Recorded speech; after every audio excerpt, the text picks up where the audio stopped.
इस्लामाबाद के बल्दियाती इंतखाबात किसी रोलर कोस्टर से कम नहीं। पहले इलेक्शन कमीशन ने बल्दियाती इंतखाबात 31 दिसंबर को कराने का हुक्म दिया, लेकिन फिर उसी इलेक्शन कमीशन ने बल्दियाती इंतखाबात को मुलतवी करा दिया। लेकिन अब इस्लामाबाद हाई कोर्ट ने हुक्म दिया है कि हर हाल में इलेक्शन जो है वो 31 दिसंबर को ही होंगे और इलेक्शन कमीशन का फैसला कलादुम करार दे दिया। इसी के मुतल्लिक अब बात करेंगे उम्मीदवारान से और इस्लामाबाद की शहरियों से कि उनके क्या मसाइल है।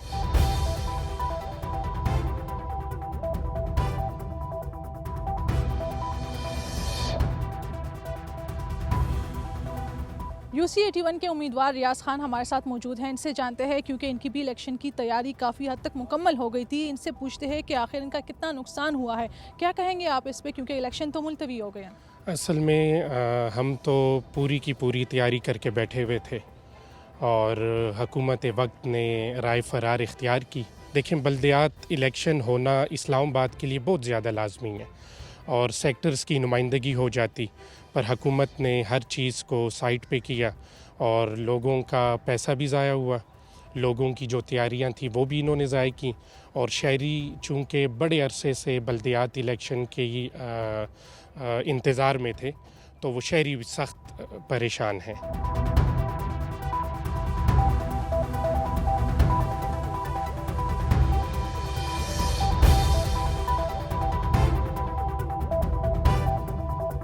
पाकिस्तान तहरीक इंसाफ के जो उम्मीदवार हैं वो कह रहे हैं कि नून लीग या जो भी है वो हमसे डर गए, इसलिए इन्होंने लेट कर दिया इलेक्शन। नहीं, डरने की बात नहीं है। पाकिस्तान तहरीक इंसाफ में मैं समझता हूँ कोई सियासी जमात तो है नहीं, उनका पार्लियामान में कोई किरदार तो है नहीं। वो सड़कों वाली जमात है, चौकों वाली जमात है। सड़कों के बावजूद वो जीत रहे हैं। नहीं, कैसे जीत रहे हैं? अगर आप थोड़ा सा बैक पे जाएं, उनकी 4 साल हुकूमत रही है, इक़्तिदार रहा है यहाँ पे। उन 4 सालों के दौरान वहाँ पे जितने ज़िमनी इलेक्शन हुए हैं, अगर इतनी अच्छी कारकर्दगी थी, इतना अच्छा उनका मैनिफेस्टो है, इतना अच्छा उनका मंशूर है, इतने अच्छे उनके लीडर हैं जो इस्लामी रियासत की बुनियाद रखने जा रहे थे और रखी हुई थी, तो फिर लोगों ने उनको रिजेक्ट क्यों किया? अच्छा, आपको क्या लगता है कि अगले इलेक्शन कब तक हो सकते हैं? ये डिपेंड करता है अब अदालत पे और इलेक्शन कमीशन पे, वो कब का टाइम देते हैं। मेरा ख्याल है कि जल्द अज जल्द हो जाएंगे, क्योंकि 101 यूसी 101 से 125 यूसी होनी है और वो इलेक्शन कमीशन जब भी अपना काम मुकम्मल कर लेगा तो इंशाल्लाह ये इलेक्शन हो जाने हैं। अच्छा, अगर इलेक्शन मुलतवी जो हो गए हैं, अगर ये लेट हो गए तो इसमें काफ़ी ख़र्चा होता है लोगों का, तो आपका इसमें कितना ख़र्चा हुआ है? मुझे नहीं आइडिया कितना। हमारे दोस्त अखबार में तल्लुक़ वास्ते वाले लोग हैं, ख़र्चा कर रहे हैं। पाकिस्तान मुस्लिम लीग नून के साथ जुड़े हुए लोग हैं, वो इस पार्टी के साथ मोहब्बत करते हैं, उनकी दिलचस्पी है मुस्लिम लीग। पार्टी सपोर्ट कर रहे हैं या दोस्त सपोर्ट कर रहे हैं इस खर्चे में? नहीं, पार्टी नहीं, जो लोग जुड़े हुए वो पार्टी के ही लोग हैं, तो इसका मतलब है मुस्लिम लीग नून के ही है ना, तो वो नून सपोर्ट कर रही है। इस वक्त मैं मौजूद हूँ UC 2 में और मेरे साथ मौजूद है डॉक्टर उस्मा इरफान, जो कि मुस्लिम लीग नून की तरफ से चेयरपर्सन के उम्मीदवार हैं। उनसे पूछते हैं कि आपकी क्या पोजीशन है यहाँ पर। बिस्मिल्लाहिर्रहमानिर्रहीम, अस्सलाम वालेकुम। बहुत शुक्रिया आपके क्वेश्चन करने का और यहाँ आने का।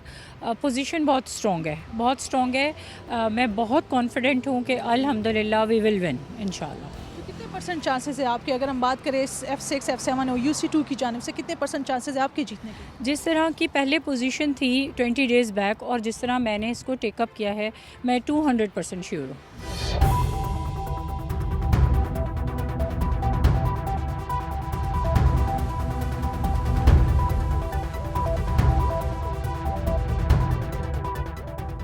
पाकिस्तान तहरीक इंसाफ के सीनियर रहनुमा अली नवाज सर हमारे साथ मौजूद हैं। इनसे जानते हैं कि इस फैसले को वो कैसे देख रहे हैं। वो कहते हैं कि लोग तो आते हैं ना, ये जूते पकड़ के भागे हैं, और कोई पहले होता है ना जूते छोड़ के भाग गए, ये जूते पकड़ के भाग गए। और जो जमहूरियत का राग अलापते होते थे, आज जमहूर के ख़िलाफ़ उन्होंने फ़ैसला कर दिया। और उसकी बेसिक वजह यह है कि इनको पता है जब इनको जमहूर के पास जाना पड़ेगा तो जमहूर इनको बर्दाश्त नहीं करेगी। जो पिछले 8.5 महीने में इस पाकिस्तान की अवाम ने इस ग़ुलामी की कीमत अदा की है, वो लोग उनसे बदला लेने के लिए तैयार बैठे हुए थे और इसीलिए शिकस्त देखते हुए ये उससे भाग गए। अच्छा, तो आप क्या कहेंगे, बल्दियाती इंतखाबात किसी भी शहर के लिए काफ़ी ज़रूरी है, आप ख़ुद इन फेज़ से गुजर कर आए हैं, तो कितने मसाइल है, ये मसाइल को भी नहीं देख रहे हैं? देखें हम वेस्टमिनिस्टर सिस्टम को फॉलो करते हैं और उसकी जो बेस है वो लोकल गवर्नमेंट इलेक्शन है। जो आम बंदे का मसला होता है वो बड़े बड़े लेजिस्लेशन से मसाइल उसके दूर नहीं होते, वो उसकी दहलीज पे उसका मसला हल होना चाहिए कि उसका बर्थ सर्टिफिकेट का इशू है, उसका इंतकाल का मसला है, उसकी डेवलपमेंट के इशू है, उसके पानी का मसला है, उसकी बिजली का मसला है। ये तो लोकल गवर्नमेंट के नुमाइंदे उसके हल करते हैं, जो उसके घर से एक पहली गली, दूसरी गली, तीसरी गली में रहता होता है। और जब तक ये निज़ाम कुव्वत नहीं पकड़ेगा उस वक्त तक जमहूरियत कुव्वत नहीं पकड़ेगी। इसीलिए पाकिस्तान में जमहूरियत डिरेल हो जाती है, क्योंकि हम लोकल गवर्नमेंट सिस्टम नहीं करा सकते इलेक्शंस नहीं कराते, हम लोग खौफजदा रहते हैं। पाकिस्तान आगे उस सूरत में बढ़ सकता है जब जमहूरियत मजबूत, जमहूरियत उस सूरत में आगे बढ़ सकती है जब लोकल गवर्नमेंट इलेक्शन मजबूत हो। अच्छा, क्या कहेंगे आप, क्योंकि इन्होंने यूसीज बढ़ा दिए, तो आपको लगता है कि कहीं खौफ है ये यूसी बढ़ाने का, इनका कोई जरिया है इसलिए मुलतवी किया? देखिए, वो तीसरी दफ़ा हम एक ऑर्डिनेंस लेके आए थे 2021 जून के अंदर, ये टर्म ख़त्म हो गई थी और मेरे ख्याल सितंबर अक्टूबर के अंदर हम ऑर्डिनेंस लेके आए थे और लेजिस्लेशन के लिए नेशनल असेंबली लेके गए थे कि जो निज़ाम 2015 के अंदर लोकल गवर्नमेंट का आया था वो बिल्कुल उसके अंदर ना फाइनेंशियल पावर थी ना एडमिनिस्ट्रेटिव पावर थी। मेयर बिल्कुल एक सिटिंग डक टाइप कुर्सी बन चुकी हुई थी, तो हमने उसे एम्पावर किया था फाइनेंशियली, एडमिनिस्ट्रेटिवली, इंतज़ामी तौर पे हमने उसे एम्पावर किया था। हम पावर को निचले काउंसलर लेवल तक लेके गए थे। हमने इस्लामाबाद से जो सेल टैक्स इकट्ठा होता है उसका 50% उसका फाइनेंस किया था लोकल गवर्नमेंट सिस्टम के अंदर। जो एक्साइज ड्यूटी जमा होती है उसका हमने कहा था कि वो इस्लामाबाद के मेयर के इख्तियार के अंदर होगा। हमने इस्लामाबाद के मेयर और डिप्टी मेयर का डायरेक्ट इलेक्शन की बात की थी ताकि एक शहर का मैंडेट आए कि हाँ ये बंदा हमारा शहर चला सकता है, ये पार्टी हमारा शहर चला सकती है। पर आपके सामने जब इनको अपनी हार नज़र आ रही थी, जब ये जमहूर के अंदर नहीं जा सकते थे, इनकी नीयत में ख़राबी थी, इन्होंने वही ऑर्डिनेंस जो हम तरमीम लेके आए थे और जो इन्होंने अदालत में जाके ख़त्म की थी वो आज दोबारा लॉ के अंदर डाल दी हैं। उसके अंदर यूनियन काउंसिल्स भी चेंज कर दी हैं और वो सिर्फ़ और सिर्फ उसके अंदर जो ये चाहते थे कि इलेक्शन मुलतवी और वो उसमें कामयाब हुआ। अच्छा, इलेक्शन तो मुलतवी हो गए, फैसला भी आ गया, इसके बाद पाकिस्तान तहरीक इंसाफ का अगला लाएमल क्या है? जी, हम कोर्ट्स देखें, हमको देखें जमहूरियत के अंदर जो आखिरी सियासी जो हल होता है वो कोर्ट्स के अंदर होता है। हम समझते हैं जो कोर्ट की पहली जजमेंट आई थी उसमें बहुत सारे नकाइस थे, इसके लिए हम इंट्रा कोर्ट अपील के अंदर जा चुके हैं। आज उसकी पहली हेयरिंग हो चुकी हुई है, कल उसकी दोबारा हेयरिंग है और हम उम्मीद करते हैं कि कानून अपना रास्ता लेगा और जो गैर कानूनी फ़ैसला आज जो इलेक्शन कमीशन ने दिया है उसको मुस्तरद करेगा। क्या वजह है कि इलेक्शन कमीशन की पाकिस्तान तहरीक इंसाफ के साथ नहीं लग रही? इसकी सबसे बड़ी वजह यह है कि उनकी इम्पोर्टेड गवर्नमेंट के साथ लग रही है। बल्दियाती इंतखाबात पे बात करने के लिए प्रोग्राम में हमारे साथ मौजूद है सरवर बारी साहब, जो कि फाफिन के साबिक सरबराह भी रह चुके हैं। बहुत शुक्रिया आपका अपना वक्त देने के लिए। अच्छा, अगर हम बात करें बल्दियाती इंतखाबात पे, तो आप इस बल्दियाती इंतखाबात को कैसे देख रहे हैं? असल में मामला ये है कि जो हमारी नेशनल और प्रोविंशियल एलीट है, पॉलिटिकल एलीट है, वो चाहती है कि जो टोटल कंट्रोल है उनके पास हो, क्योंकि जब मुंतखब नुमाइंदे बहुत सारे गली मोहल्लों में आ जाते हैं और वो गली मोहल्लों की जो डेवलपमेंट का काम करवाते हैं तो पावर जो है वो फ्रेगमेंट हो जाती है, वो बहुत सारे हाथों में चली जाती है और लोग बजाय अपने कामों के लिए वो एमएनए या एमपीए के डेरे पे जाएं वो फिर लोकल काउंसलर या चेयरमैन के पास जाते हैं। जो चेयरमैन इलेक्ट होकर आते हैं वो भी समझते हैं कि हम भी अवाम के नुमाइंदे हैं, अगर एमएनए अवामी नुमाइंदा है तो हम भी अवामी नुमाइंदे हैं। तो ये जो सारा और डेवलपमेंट के जो फंड्स हैं वो उनको करोड़ों की सूरत में मिलते हैं, तो वो फिर फंड्स इतने उनको नहीं मिलेंगे, इनको जाएंगे। अच्छा, अगर हम देखें, हम कहते हैं कि जमहूरी मुल्क है, जमहूरी पाकिस्तान है, हम चाहते हैं कि जमहूरी मुआशरा हो, लेकिन इसमें जो बल्दियाती निज़ाम है ये फेलियर की तरफ जा रहा है, ऐसा क्यों है? अभी अगर आप देखें जो फंक्शंस हैं वो बहुत ही सवाए मुशर्रफ का एक पीरियड है, या किसी हद तक हम समझते हैं बहुत सारे जो एक्सपर्ट हैं कि खैबर पख्तूनख्वा का जो लोकल गवर्नमेंट सिस्टम है वो is much better than rest of the country. और वहाँ पर वो विलेज काउंसिल्स हैं वो उन्होंने और भी नीचे उसको कर दिया, यूनियन काउंसिल से उठा के नीचे ले गए, तो वहाँ पर पावर भी उनको कुछ है ट्रांसफ़र हुई है। लेकिन बाकी सारे मुल्क में जो फ्यूडल और जो ट्राइबल चीफ्स हैं उनकी पूरी कोशिश है कि पावर हमारे पास रहे और जो पॉलिटिकल लीडर है उसकी डिपेंडेंस उनके ऊपर है। पॉलिटिकल लीडर की डिपेंडेंस अपनी पार्टी के चैप्टर्स पर नहीं है। मसलन अगर अभी आप देखें, आज ही हमारी कल हमने सर्वे किया था, उसके रिज़ल्ट जो आज अखबारों में छपे, 17% ख़वातीन की नशिस्तें खाली हैं और 30% से ज़्यादा जो नशिस्तें हैं वो फिल नहीं हुई मिनॉरिटीज़ की। तो आपको क्या लगता है कि निज़ाम किस तरह ठीक हो सकता है? ये जो ख़वातीन को हम जगह नहीं दे रही या माइनॉरिटीज़ की अपनी बात की, तो इस निज़ाम को हम कैसे ठीक करेंगे? क्योंकि बल्दियाती इंतखाबात बहुत ज़रूरी है पाकिस्तान के लिए, अवाम के लिए, गरीब अवाम के लिए, क्योंकि ये लोग जो है जो कि इसमें नुमाइंदगान है बल्दियाती इंतखाबात के, क्योंकि ये छोटे लेवल के लोगों की जो मसाइल हैं उनको हल करते हैं। अब हर कोई MNA MPs के पास तो नहीं जा सकता, ना उनके पास इतना टाइम होता है कि वो हमारी बात सुने। तो आखिर इसकी फेलियर क्या है, क्या वजह है कि ये लोग नहीं चाहते? नहीं, उनके वही जैसे मैंने पहले अर्ज़ किया है कि उनकी चाहने की जरूरत मामला नहीं है। सिर्फ मामला ये है कि जो देखिए सोसाइटी में तब्दीली डिमांड से बढ़ती है, लोग अपने हकूक़ के लिए लड़ते हैं और वो स्पेस कैप्चर करते हैं ऊपर वालों से।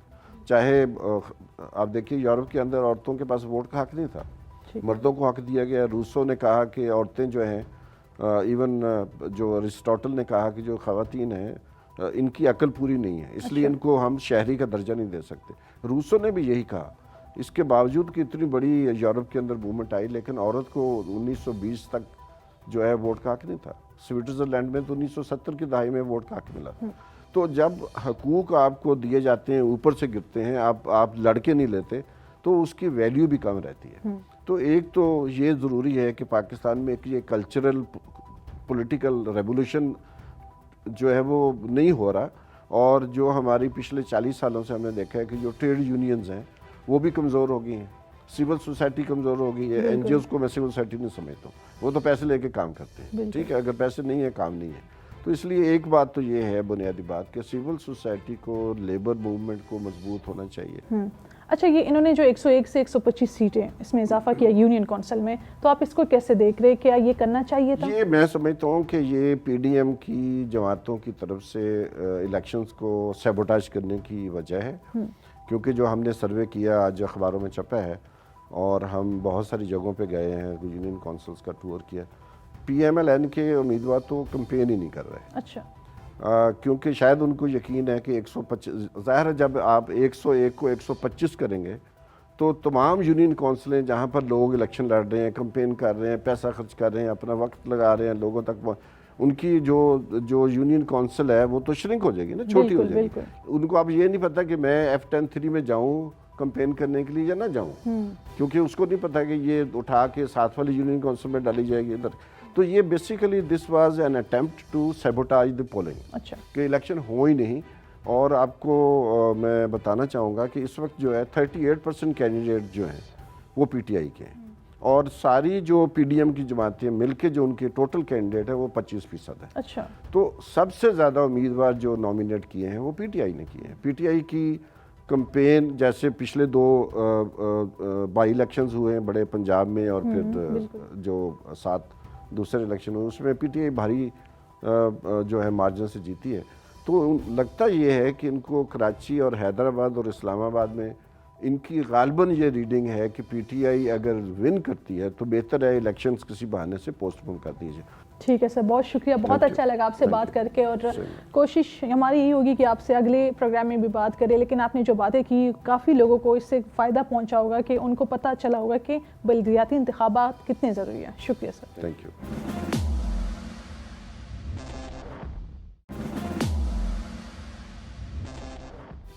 अब हम चलते हैं इस्लामाबाद के मुख्तलिफ इलाकों में और वहाँ के लोगों से बात करते हैं और उनसे जानते हैं कि उनके इलाके के कौन कौन से मसाइल हैं और वो किस पार्टी को सपोर्ट कर रहे थे।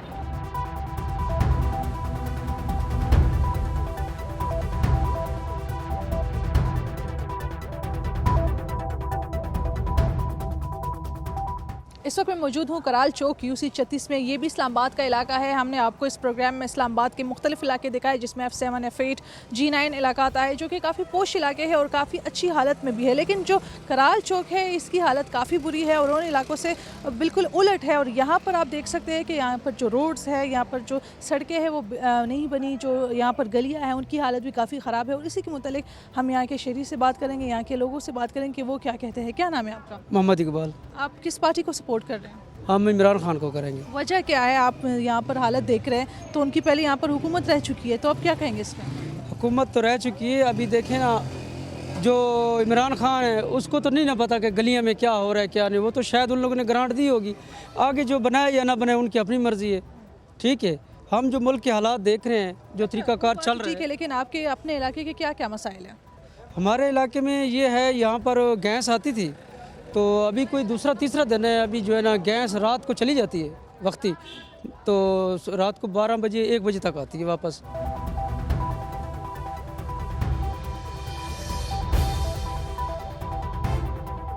बल्दियाती इंतखाबात के मुतल्लिक हम बात करते हैं एक दुकानदार से, इनसे जानते हैं कि वो इस पे क्या कहते हैं, जो इनके हालात हैं इनके अपने इलाके के। क्या नाम है आपका? मेरा नाम मोहम्मद कामरान साबिर है।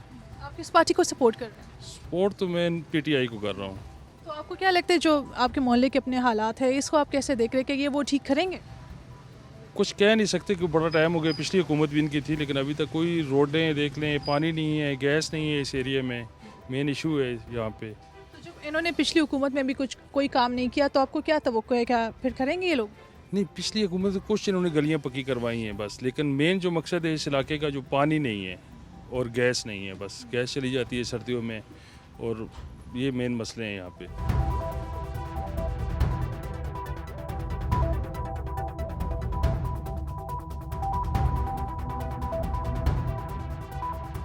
इस वक्त मैं मौजूद हूँ तरामड़ी अलीपुर के इलाके में, और ये इलाका जो है वो खुरम नवाज के हलके में आता है, और यहाँ के जो रिहायशी हैं उनसे बात करते हैं कि इन इलाके के कौन कौन से मसाइल है। क्या नाम है आपका? खुरम नाम है मेरा। हम इसके यहाँ के रिहायशी हैं। ना यहाँ पर आज तक सीवरेज की लाइनें डाली गई हैं, ना पानी की पाइप लाइनें डाली गई हैं, और जो लिंक गलियाँ हैं यहाँ किसी गली में गैस प्रॉपर नहीं आ रही। लोगों को इतने ज़्यादा मसाइल हैं। मसाइल तो काफ़ी ज़्यादा है। अब यहाँ कुछ और लोगों से बात करते हैं। आप बताएं कि आपका जो चेयरमैन अभी जो इलेक्शन होने वाले थे फ़िलहाल तो मुलतवी हो गए, तो वो जब आपके पास आते थे आपसे क्या वादे करते थे? बेटा उनसे अब साफ सबसे पहले जो मसला है इसके गंदे पानी की, सीवरेज का, ये सामने आपको नज़र आ रहा है। ये जो पानी पूरे इलाके का, वो ऊपर बल्ती कॉलोनी है, इधर ये बैंक स्टाफ से लेके पूरा इस मुस्लिम स्ट्रीट के अंदर आता है। इस जो पानी खड़ा रहता है इसकी वजह से हमारे पीने के पानी भी गंदे हो चुके हैं। यहाँ पे डेंगू के बेशुमार लोग बेटा हर साल यहाँ पे वो करते हैं। तो ये पानी जो है आपके घरों में आता है? बिल्कुल आता है। ये जब दीवार गिरी है बेटा तो हमारे अंदर तक पानी गया, पूरी गली में सबके मकान डूब गए हैं, बड़ा लोगों का नुकसान हुआ है बेटा। अच्छा, इसके अलावा क्या क्या मसाला है? कि पानी का मसला जो है बड़ा ये सीवरेज का, और दूसरा साफ पानी पीने का बेटा हमारे पास बिल्कुल नहीं है। ये कब से साफ पानी नहीं ये है? साफ पानी का मसला जो है ना, ये तो अभी तक 5 साल से हुआ है, पहले नहीं था। जैसे सीवरेज का सिस्टम हुआ ना, पानी नीचे चला गया तो उस वक्त ये मसला पैदा हुआ है। फिर आप पानी का इंतजाम कैसे करते हैं? पानी का ये टैंकर बेटा आते हैं, वो डलवाते हैं, वही हम पीते हैं गंदा पानी टैंकर का, और वही हम यूज़ करते हैं सारा। मतलब कोई निज़ाम वाला कोई नहीं है। अच्छा, आप क्या कहेंगे इस मसले पे? देखें, सबसे मेन मसला तो ये पानी आप देख रही हैं और कूड़ा, ये पूरे अलीपुर बैंक स्टॉप से लेके बल्ती कॉलोनी का, और ये तो पीछे को उठाने के लिए यहाँ पर कोई नहीं आता? कोई भी नहीं आता। अगर पिछले दिनों ये वाइस चेयरमैन जो थे उस वक्त जब ये बहाल थे तो इनके पास गए हैं तो उन्होंने कहा जी हम कुछ नहीं कर सकते, हमारा रिश्तेदारी का मसला है, हम इधर कोई काम नहीं करवा सकते, क्योंकि पीछे बल्ती कॉलोनी वाले की 2 गलियाँ लगती हैं, उसमें वो पानी नहीं जा रहा, वो इस गली में आ रहा है। अलीपुर वाला पानी की 3 गलियाँ हैं, और कुछ लोगों ने वो वहाँ पे कंस्ट्रक्शन करके वो गलियाँ ही बंद करवा दी हैं पानी के लिए, और वो सारा पानी इधर फेंका हुआ है। इस इलाके के कुछ बच्चे हमारे साथ मौजूद हैं, इनसे जानते हैं कि इनके क्या मसाइल है। क्या नाम है आपका? मेरा नाम मुजम्मिल हुसैन है। अच्छा, आपके क्या मसाइल है? हमारे लिए ना खेलने के जगह है, फुटबॉल के ना ग्राउंड बनाए, ना इन्होंने क्रिकेट के ग्राउंड बनाए। ये देखिए जो ज़मीन है ये सारी खाली है, ठीक है, अगर यहाँ पर ग्राउंड बनाए तो कैसा लगेगा? हमें तो बहुत अच्छा लगेगा, लेकिन इन्होंने बहुत साल हो गया अभी तक कुछ भी नहीं बनाया, खाली है, पीछे पड़ा हुआ है, सिर्फ गंदा पानी है। ये तरामड़ी इलाके में कोई पार्क नहीं है, कोई ग्राउंड नहीं है? नहीं, कोई पार्क नहीं है, इन्होंने कुछ भी नहीं बनाया हुआ।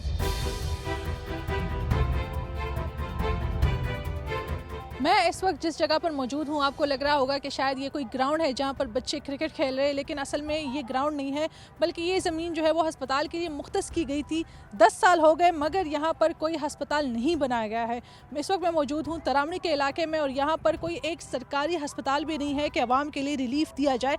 हुकूमत की तरफ से ना कोई और यहाँ पर इंतज़ाम किए गए हैं कि ये जब भी कोई बंदा बीमार हो तो उनको वहाँ पर ले जाए। जब भी कोई भी बीमार होता है इस इलाके का, उनको इस्लामाबाद में ले जाना पड़ता है, और यहाँ शहरी जो है, जो रिहायशी है इस तरामड़ी के, वो इसी बात का रोना रो रहे हैं कि हमारा जब कोई बीमार होता है वो रास्ते में ही फोत हो जाता है, क्योंकि यहाँ पर हमारे लिए कोई अच्छी सहूलत नहीं है। और जो अस्पताल यहाँ पर बनना था 10 साल हो गए मगर कोई अस्पताल नहीं बनाया गया।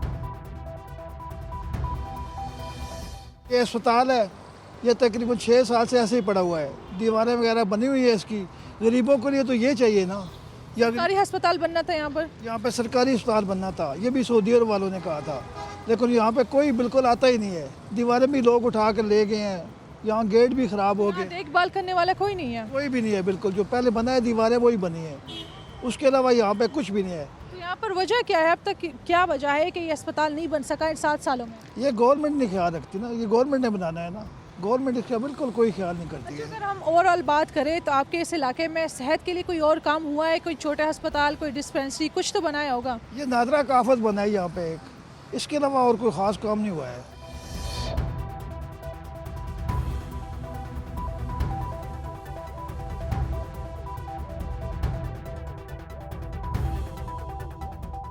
किसी भी इलाके की तरक्की के लिए बल्दियाती इंतखाबात बहुत अहम होते हैं, लेकिन इलेक्शन कमीशन की जानिब से इन बल्दियाती इंतखाबात को मुलतवी करना एक सवाल पैदा करती है कि अगर इंतखाबात को मुलतवी करना ही था तो आखिरकार इस्लामाबाद की आवाम का इतना वक्त क्यों ज़ाया किया। प्रोग्राम इस्लामाबाद से मुझे दीजिए इजाज़त। अल्लाह हाफ़िज़।